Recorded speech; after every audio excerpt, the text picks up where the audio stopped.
আসসালামু আলাইকুম এভরিওয়ান, কাজল রেসিপিস চ্যানেলে সবাইকে আমার আরও একটি রেসিপি দেখার জন্য স্বাগতম। আমার আজকের রেসিপি বাংলাদেশি চাইনিজ রেস্টুরেন্টের ক্যাশু নাট সালাদ। খুবই মজার একটা সালাদ, যারা একবার খেয়েছেন তারা বলতে পারবেন এই সালাদটা কতটাই মজার। এতটা মজার যে একবার খেলে আপনার বারবার খেতে ইচ্ছে করবে। আশা করছি আপনাদেরও অনেক ভালো লাগবে। তাহলে চলুন দেখে নিই কিভাবে বাসায় আমরা রেস্টুরেন্টের সাথে সেই ক্যাশু নাট সালাডটা তৈরি করতে পারি। এখানে আমি হাড় ছাড়া মুরগির মাংস নিয়েছি, আর মাংসগুলোকে এভাবে পাতলা পাতলা করে কেটে নিয়েছি, আর চিংড়ি নিয়েছি। দুইটা মিলে আমার এখানে 1 কাপের থেকে একটু বেশি হবে। এখন দিয়ে দিচ্ছি 1 চা চামচ পরিমাণ আদা রসুন বাটা, আধা চা চামচ পরিমাণ দিয়ে দিচ্ছি কালো গোলমরিচের গুঁড়ো। এখন দিয়ে দিচ্ছি আধা চা চামচ পরিমাণ পাপরিকার গুঁড়ো। আপনাদের কাছে যদি পাপরিকার গুঁড়ো না থাকে সেক্ষেত্রে লাল মরিচের গুঁড়োটা দিলেও হবে। দিয়ে দিচ্ছি স্বাদ মতো লবণ, আর দিয়ে দিচ্ছি 1 টেবিল চামচ পরিমাণ সয়া সস। একটি ডিম দিয়ে দিচ্ছি, আর এখন দিয়ে দিচ্ছি 2 টেবিল চামচ পরিমাণ কর্নফ্লাওয়ার। এখন এই সবগুলো উপকরণ একটা চামচের সাহায্যে খুব ভালোভাবে মিশিয়ে নিব। মেশানো হয়ে গিয়েছে, এখন আমি এগুলো ফ্রাই করে নিব। আপনারা চাইলে 10 মিনিটের জন্য ম্যারিনেট করেও রাখতে পারেন। চুলায় একটি প্যানে পর্যাপ্ত পরিমাণ তেল দিয়ে দিয়েছি। এখন আমি এখানে 1/2 কাপ পরিমাণ ক্যাশু নাট একটু ব্রাউন কালার করে ভেজে নিব। খুব বেশি ভাজার প্রয়োজন নেই, একটু ব্রাউন কালার হলেই হবে।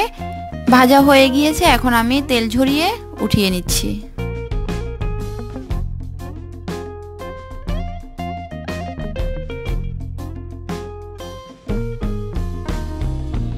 একই তেলে আমি যে চিকেনগুলো ম্যারিনেট করে রেখেছিলাম এখন সেগুলো দিয়ে দিচ্ছি। সবগুলো চিকেন দিয়ে দিয়েছি। এগুলো সবগুলো একসাথে দেওয়ার কারণে একটার সাথে একটা লেগে থাকে, তাই একটু নেড়ে ছেড়ে আলাদা করে নিতে হবে।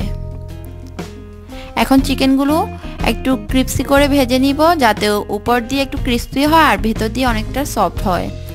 আমার এখানে চিকেনগুলো ভাজা হয়ে গিয়েছে, এখন আমি তেল ঝরিয়ে তুলে নিচ্ছি।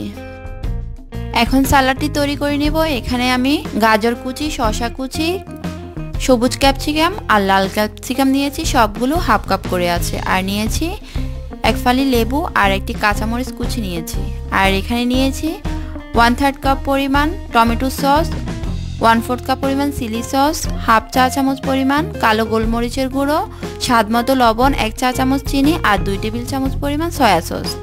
এখন একটি মিক্সিং বোল নিয়ে নিয়েছি। একে একে সবগুলো উপকরণ এখানে দিয়ে দিচ্ছি আর মিক্স করে নিব।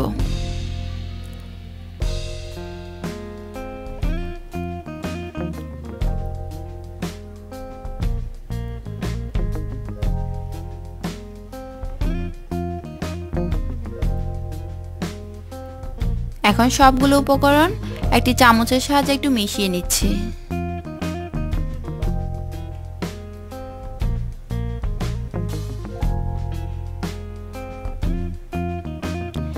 এখন দিয়ে দিচ্ছি শসা, গাজর আর ক্যাপসিকাম কুচি।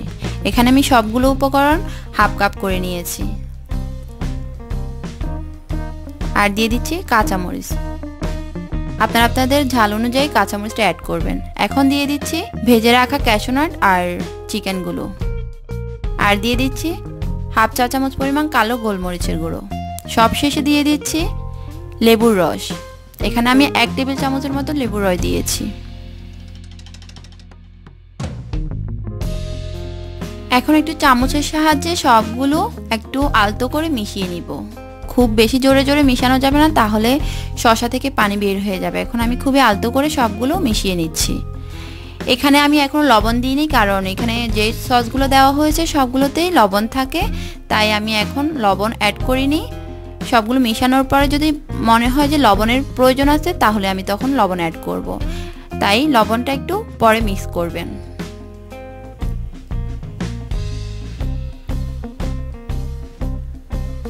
আমার এখানে মিক্স করা হয়ে গিয়েছে। এখন আমি স্বাদ মতো লবণ দিয়ে দিচ্ছি। দিয়ে আবারও একটু আলতো করে নেড়ে চেড়ে মিশিয়ে নিচ্ছি।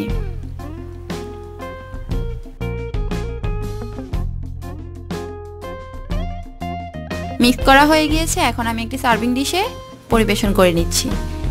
তৈরি হয়ে গেল বাংলাদেশি চাইনিজ রেস্টুরেন্টের সাথে ক্যাশু নাট সালাদ।